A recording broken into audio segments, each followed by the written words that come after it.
Bueno, pues reiniciamos. Esta es nuestra tercera sesión y para mí es un gusto y para la comisión un honor recibir a Rosa María Cruz Lesbros.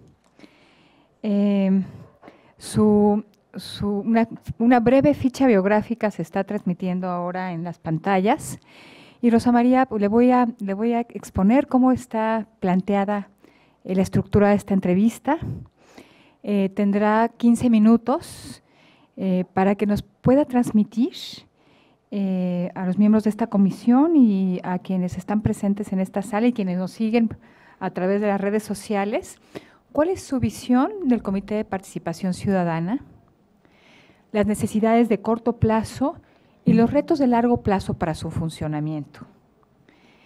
También queremos escucharle las razones por las que usted considera que su candidatura es idónea y cuál sería su aportación personal a la labor de un cuerpo colegiado como el CPC. También nos gustaría escuchar cuáles son los elementos de su perfil, experiencia profesional y rasgos de su carácter que contribuirían a lograr los objetivos del Comité de Participación Ciudadana. También su papel en la promoción de vínculos con la sociedad mexicana y su experiencia en cuerpos colegiados. Para esto va a tener 15 minutos. Después vamos a abrir el micrófono para las preguntas de los miembros de esta comisión y al final leeremos 3 preguntas del público que nos hicieron llegar a través de nuestra página de internet. Entonces, sea muy bienvenida. Pues muchísimas gracias por estar aquí. La verdad que el esfuerzo que hacen ustedes es importantísimo. Yo creo que este esquema de selección debería ser copiado para muchas designaciones, que le da como la transparencia, la solidez, y ustedes han hecho pues muy buen papel en las 3 designaciones y las que vengan, que les toque todavía. Muchísimas gracias a todos, he coincidido con algunos de ustedes, me da de verdad mucho gusto poder estar aquí. Y bueno, yo como veo al CPC, no debemos olvidar su función ciudadana, su enfoque ciudadano y el vínculo que tiene que hacer para poder coordinar y empoderar a todos los miembros del sistema, ¿no? Entonces, allí es importantísimo, ahora que estamos en un contexto diferente al del año pasado. Tenemos un presidente que tiene una bandera anticorrupción. Aprovechémoslo, hagámosle ver que somos nosotros, el Comité de Participación Ciudadana y este sistema, quien lo va a empoderar, quien lo va a acuerpar, quien lo va a poder hacer que esta lucha contra la corrupción sea efectiva, porque la corrupción no se extingue por decreto. Es una medusa de muchas cabezas en las que hay que dar todos los frentes. Entonces, así veo yo al CPC como esta instancia coordinadora. No es una instancia ejecutora, es una instancia de vínculo, de coordinación, de empoderamiento. Entonces, yo dentro de este año han pasado cosas muy interesantes. Tenemos ya los 6 sistemas que dan las bases de cómo manejar la plataforma digital, que salió en octubre, 6 sistemas que deben ser muy vigorosos, que deben acuerpar toda la información que se tiene, explotarla, monitorearla. Son sistemas de control muy importantes para el Sistema Nacional Anticorrupción. Tenemos también la plataforma digital y tenemos la Política Nacional Anticorrupción, un esfuerzo muy importante, muy interesante, a través de expertos, a través de foros, a través de consulta ciudadana, que lograron estas 60 líneas prioritarias, que falta aterrizarlas, que falta que precisamente el Comité de Participación Ciudadana logre generar los vínculos para que se hagan las acciones que lleguen a poder llevar a cabo las políticas prioritarias, las 60 que tenemos entre estos grandes ramos de la impunidad, la arbitrariedad y esto, ¿no? Entonces, y ahí yo veo que el trabajo del comité tiene que estar enfocado a 6 sujetos, a 6 instituciones. Primero, la ciudadanía. cómo el comité se va a vincular con la ciudadanía a través de acercamientos con instituciones gremiales, con instituciones empresariales, en donde pueda imprimir en ellas códigos de integridad, códigos de ética, que se pueda ver la manera palpable en cómo esta parte desde la ciudadanía tiene que atacar también la corrupción. La corrupción no nada más es problema del Estado, la corrupción es un problema de toda la sociedad interactuando. Entonces, ahí tenemos que tener esta parte y cómo entonces también a través de la ciudadanía empoderar las acciones del sistema. Otro elemento muy importante, sujetos a los que nos tenemos que dedicar, es a los entes públicos. A los entes públicos, yo sí veo la política un poco pobre en el sistema nacional anticorrupción, de cómo deberían fortalecer las instituciones a través de impulsar medidas de control interno, a través de profesionalizar a las personas que ocupan los cargos, a través de crear los mejores perfiles para que empaten en estos quehaceres y estas obligaciones que tienen los servidores públicos.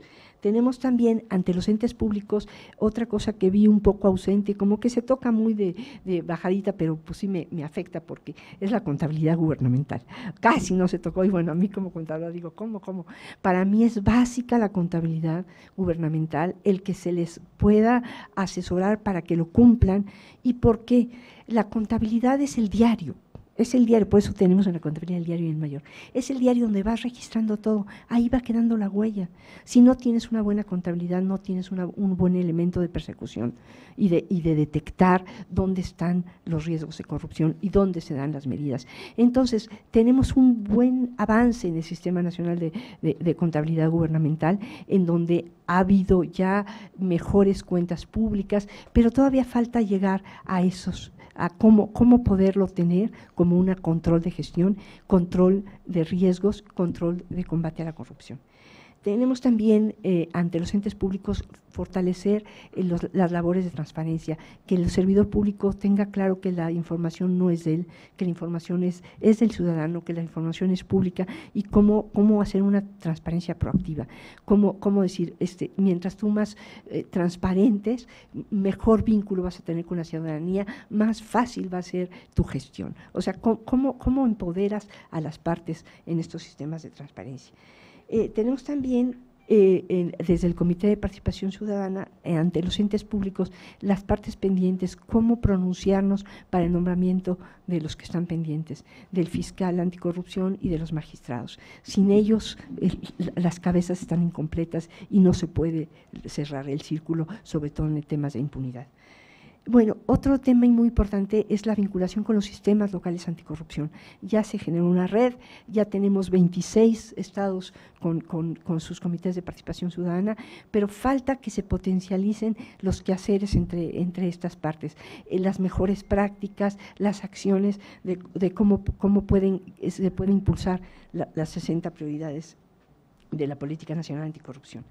En cuanto a los organismos internacionales también es importante, lo vi poco en el diagnóstico para la plataforma, para la política nacional anticorrupción, cómo tenemos que empoderarnos, vincularnos, acuerparnos con todos estos instrumentos internacionales, que también es un problema no nada más de México, la corrupción es un problema global y a través de estas mejores prácticas y de acuerpamiento con organismos internacionales y en el cumplimiento de los tratados de los que México es parte, también tenemos que, son pies donde nos podemos afianzar. En cuanto a otro sujeto que tenemos que atacar son las instancias legislativas. Yo creo que sí hay cambios legislativos que tienen que hacerse. Para mí es fundamental tener una sola ley general de adquisiciones y de obra pública. No podemos tener reglas diferentes, cruzando, o sea, de satélite a México ya cambiaron las reglas. Eso también compromete a quienes ejercen el recurso, porque cuando hay ambigüedad en la norma, también hay estos ámbitos en donde se dan los riesgos de corrupción. Entonces, ahí tenemos que impulsar, yo digo básicamente, la Ley General de Adquisiciones, verificar bien cómo está funcionando la Ley General de Responsabilidades, que no se empalme, no se empate con las leyes locales de responsabilidades. Para mí debería ser una nada más, la general. Y también la del servicio profesional de carrera. Necesitamos prepararnos en los perfiles, quitar las curvas de aprendizaje, dejar de correr a la mitad de la gente cuando llega una nueva gestión. Tenemos que formar eso. Perdón, tantito.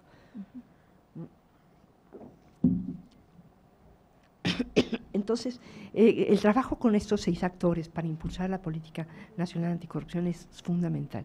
Tenemos que tenerlos claros, cómo vamos a ubicarnos. Y a través de los ejes tenemos que también fortalecernos con Intosai, ¿no?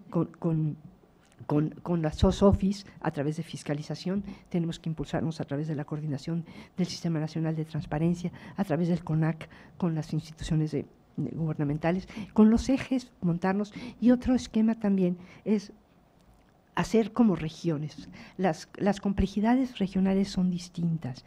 Entonces, tener este vínculo de regiones a través de la red del Sistema Nacional Anticorrupción puede ser una buena acción también.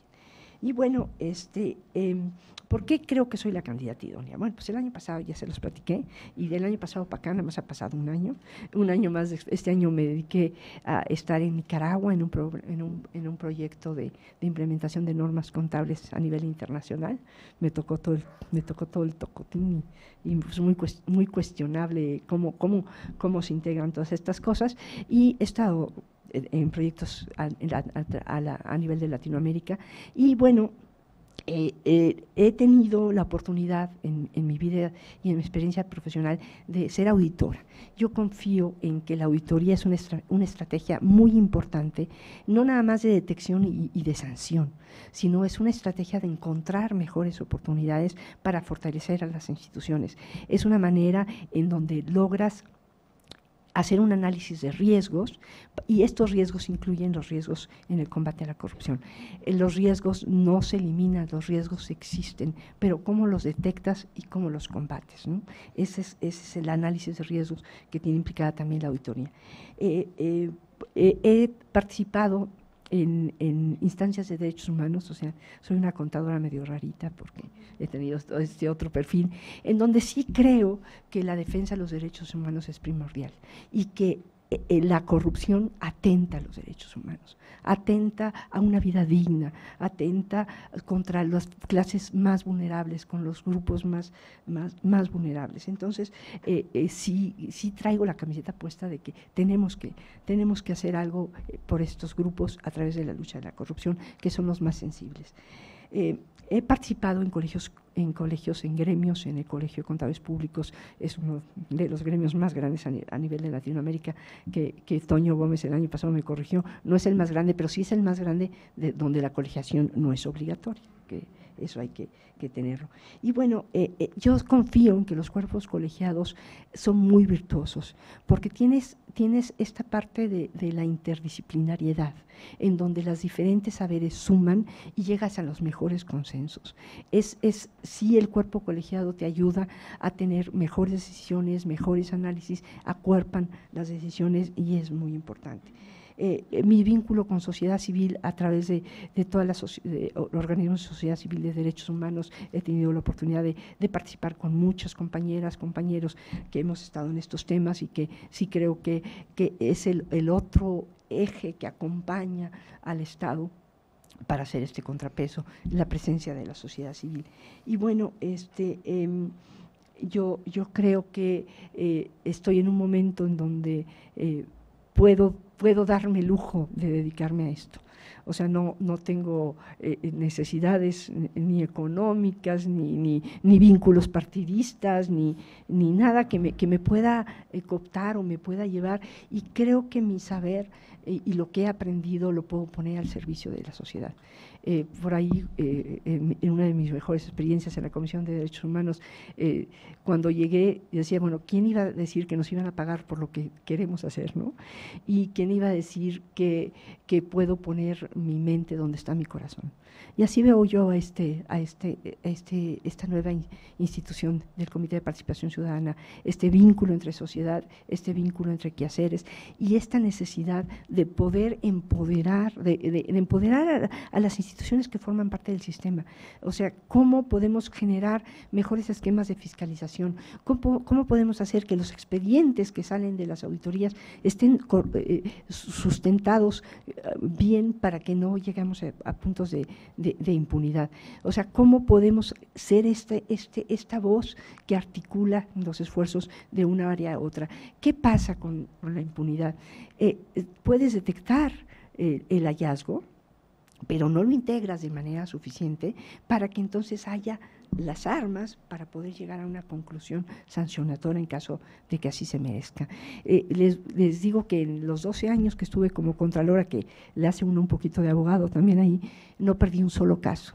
O sea, todos los casos que sancioné se aplicaron las sanciones, porque tenía yo la convicción, primero, de la falta y después de cómo la articulas. O sea, tienes que integrar bien los expedientes, que se hablen los auditores con los abogados, a ver qué te hace falta, cómo se tienen que integrar estos expedientes y cómo entonces pasamos a esta etapa ya sancionatorio en las instancias competentes.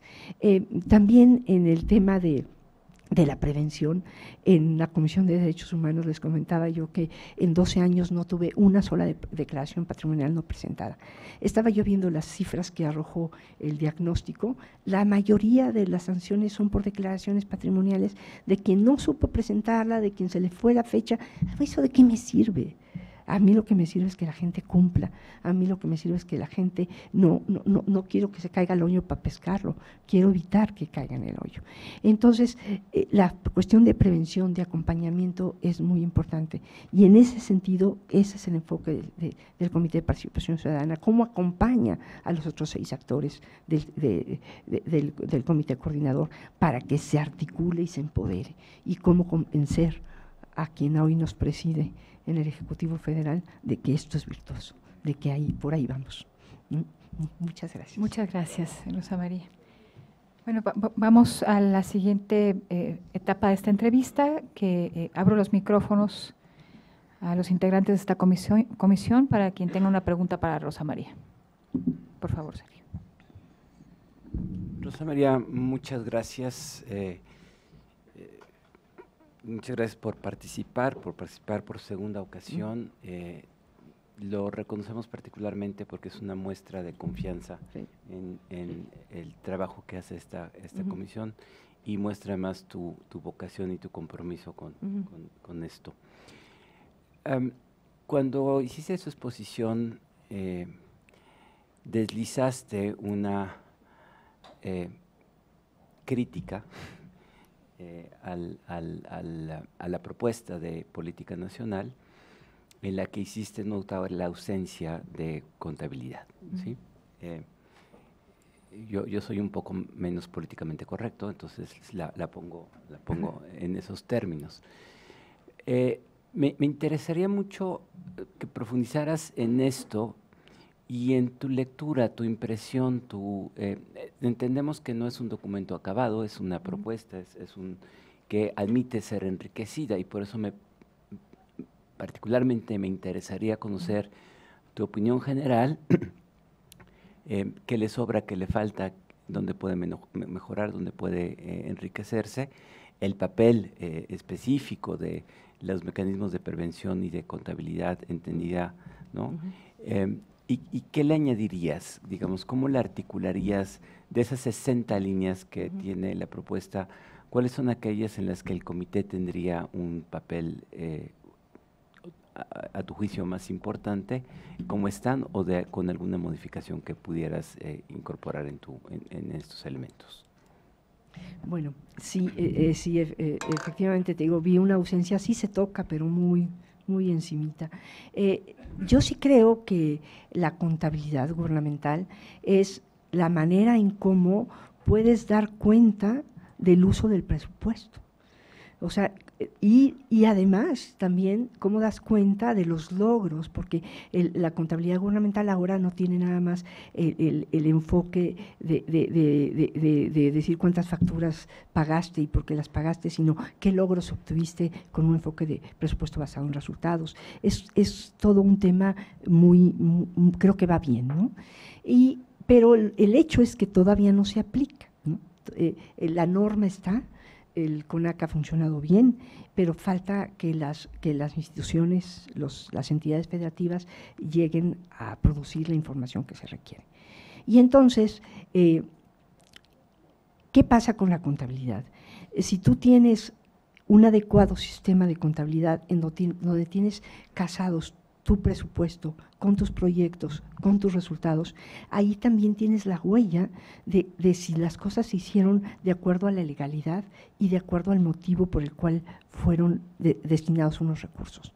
Entonces, en ese sentido, con una contabilidad en tiempo real, puedes hacer un monitoreo muy eficiente y puedes detectar los hechos de corrupción en caliente, ¿no?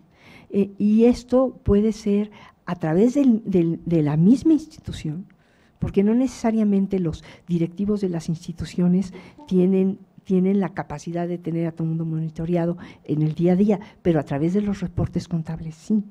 Entonces, ¿cómo poder hacer que estas herramientas contables te permitan detectar cualquier desviación de manera inmediata? Entonces, paras la cosa de entrada, de tajo.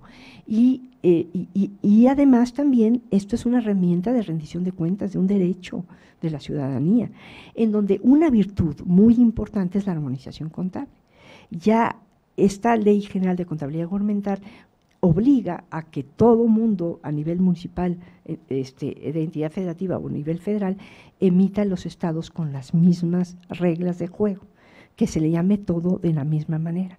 Entonces, tienes ahí parámetros, indicadores duros, datos duros, que te dicen cómo se desvía, por qué la Comisión de Derechos Humanos de Tlaxcala tiene tanto presupuesto y la de Puebla tiene otra, cómo, ¿no? Tienes datos duros, cómo se va ejerciendo, tienes información muy importante de la cual puedes hacer uso para hacer un seguimiento de las rutas de corrupción.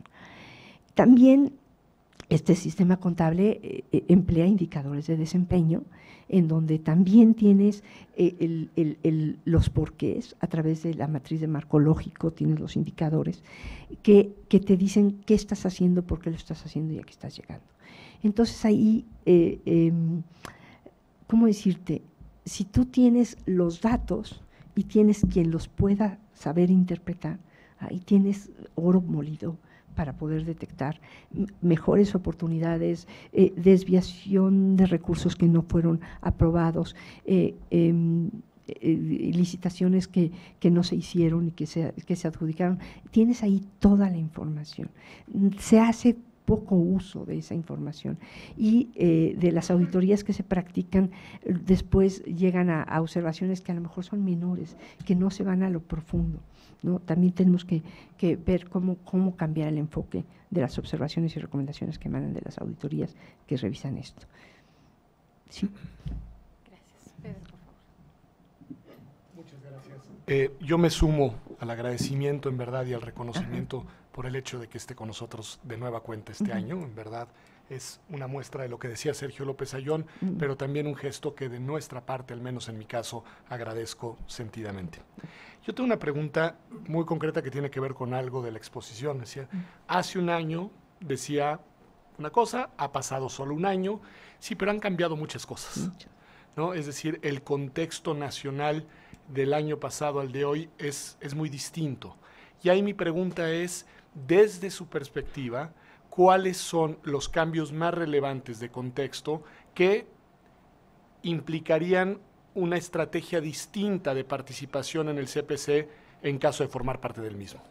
Lo decía yo, yo estoy convencida de que México necesitaba un cambio y que la cuarta transformación es una vía para este cambio y que desde la campaña de López Obrador y actualmente todos los días en la mañana lo escuchamos hablar de la corrupción y de su combate a la corrupción. A mí me parece que es una oportunidad muy importante porque estamos rompiendo maneras de hacer las cosas y que ahí es donde este Comité de Participación Ciudadana, coordinado con los otros actores del Comité Coordinador, tiene que impulsar esta visión. Decir, a ver, señor Ejecutivo, no puede solo. La corrupción tiene muchas cabezas. Es una cuestión sistemática que a través del sistema tenemos que atacar.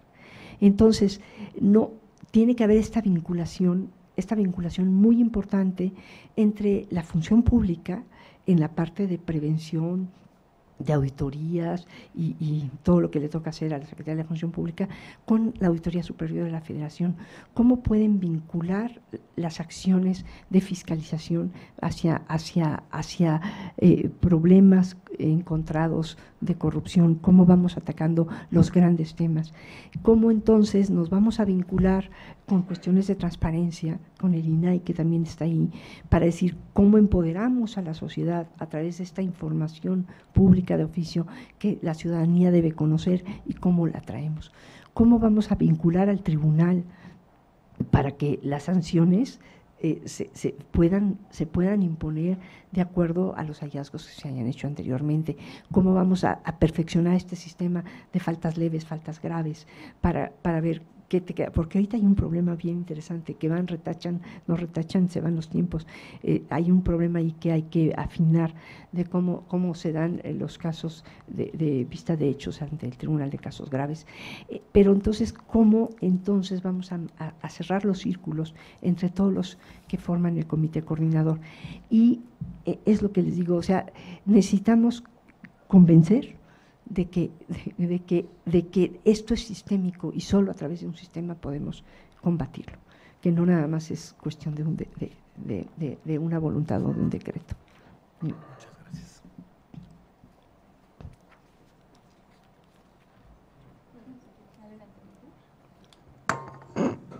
Adelante, José Luis.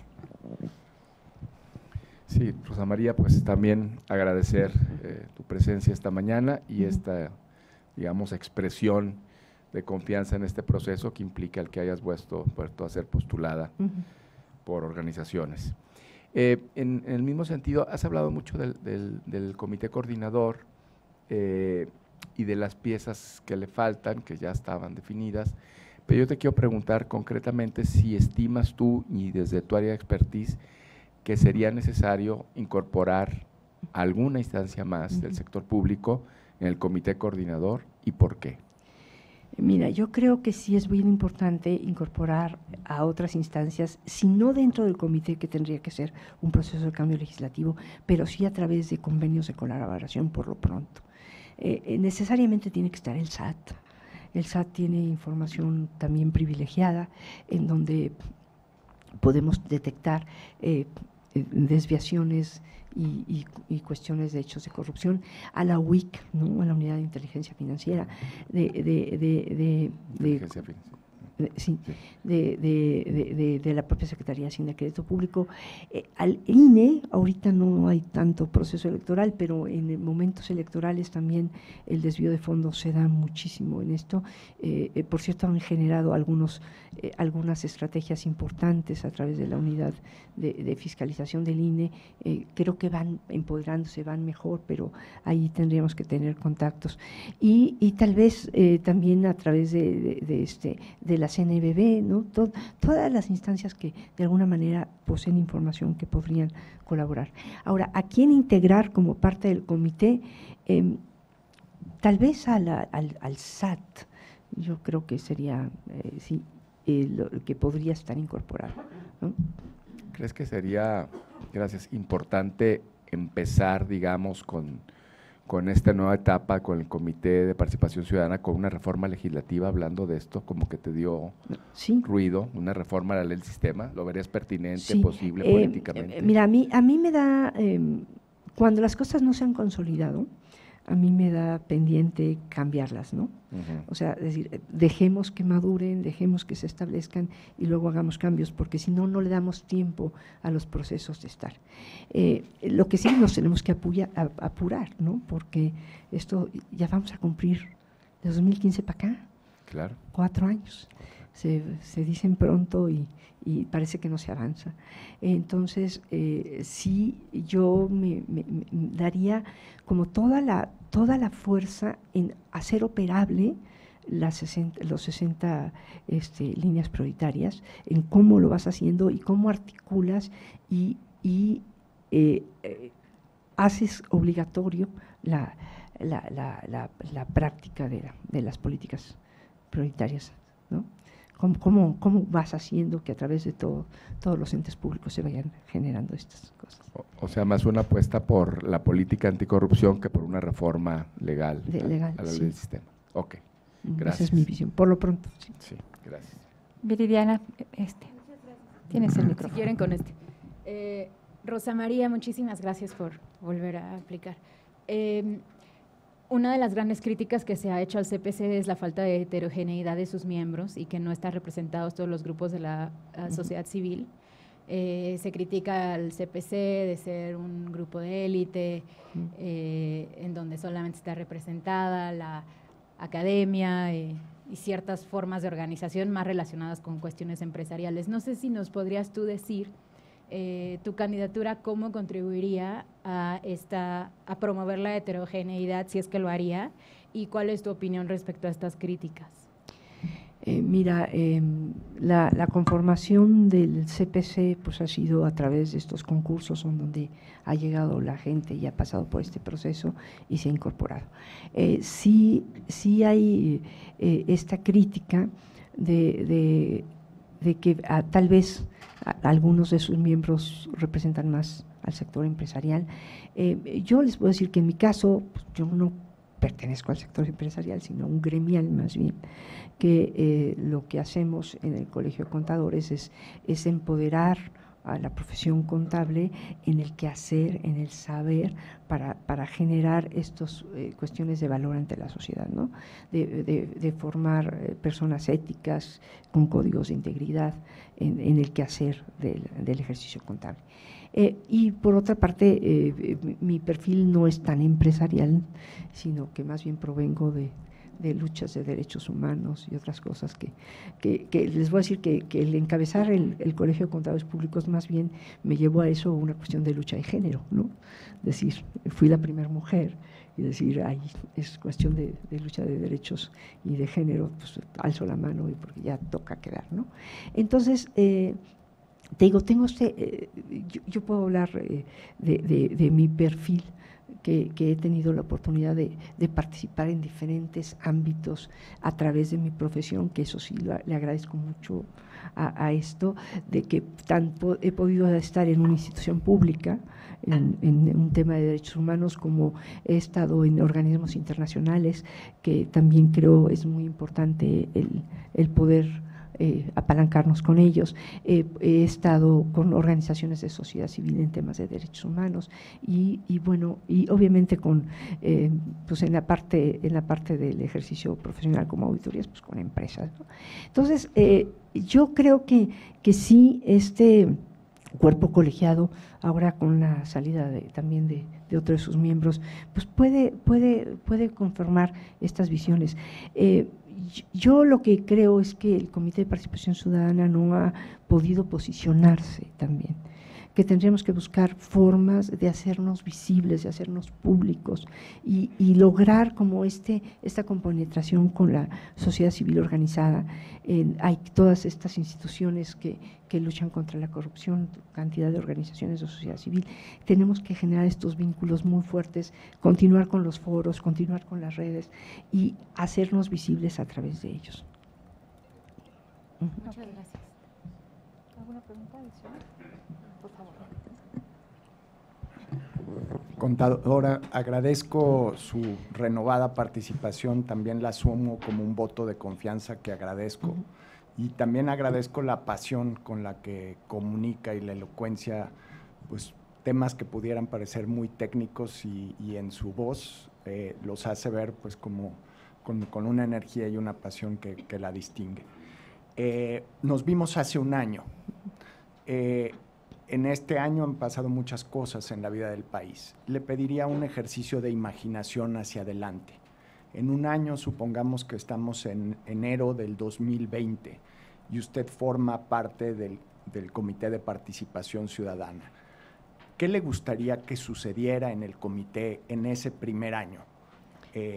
Bajo su participación, dentro de su liderazgo en este órgano colectivo, con sus pares, ¿qué tendría que pasar para que usted se sintiera plenamente satisfecha de su ejercicio y esta importante responsabilidad pública? Mira, yo pondría como las metas a corto plazo, que el Comité de Participación Ciudadana y con el apoyo del CESNA puede establecer estos compromisos reales y bajar a las acciones los ejes prioritarios de la Política Nacional Anticorrupción.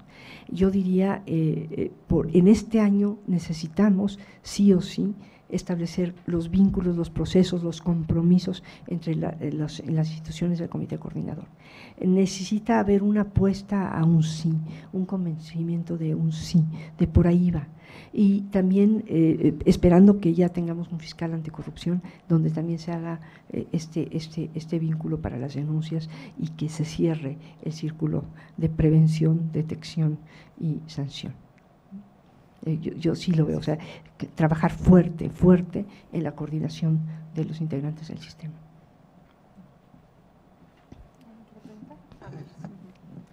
Rosa María, una pregunta muy breve. ¿Ves en riesgo esta agenda anticorrupción, esta creación o diseño institucional que se generó justo en el 2015? Pues siempre todo está en riesgo, ¿no? Y como veíamos en esta cuarta transformación, todo de cada día es un asombro, ¿no?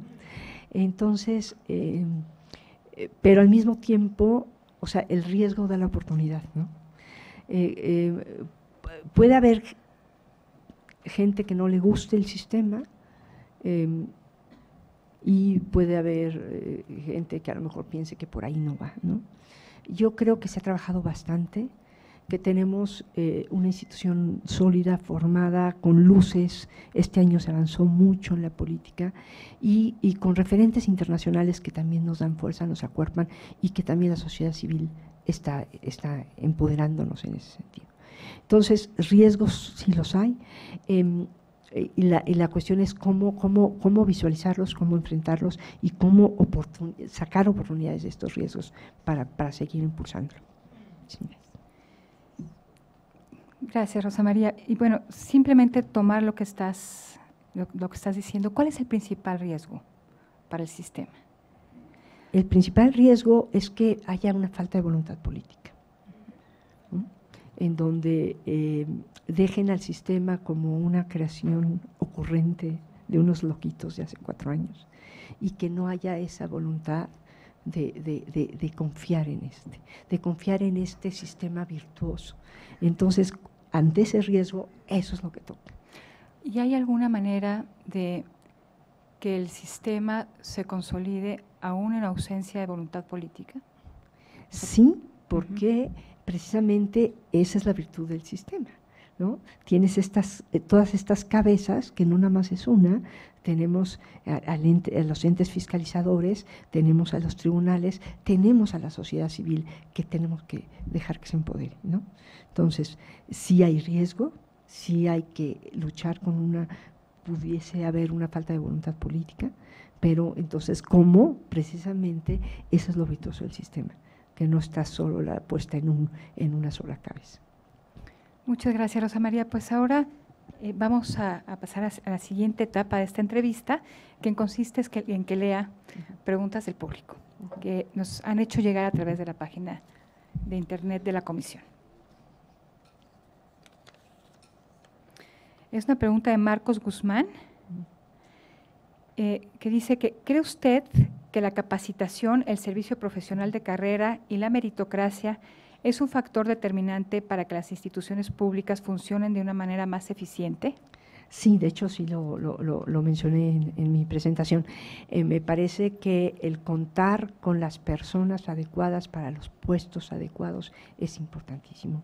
No podemos estar haciendo contrataciones con nepotismos familiares y demás y cambiando de tajo a una serie de personas que ya tuvieron su aprendizaje y que tenemos que volver a empezar de cero. Tenemos que confiar en un servicio profesional de carrera que logre el ingreso, el ascenso, la permanencia y la exclusión en su caso.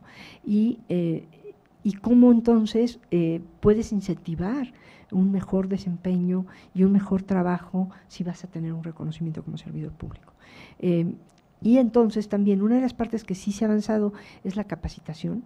Como parte del servicio profesional de carrera, un ingrediente tiene que ser la capacitación de la cual la entidad es responsable de darle a su gente.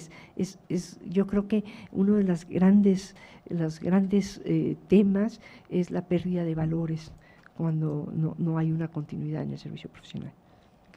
Gracias. Procedo a leer la segunda pregunta.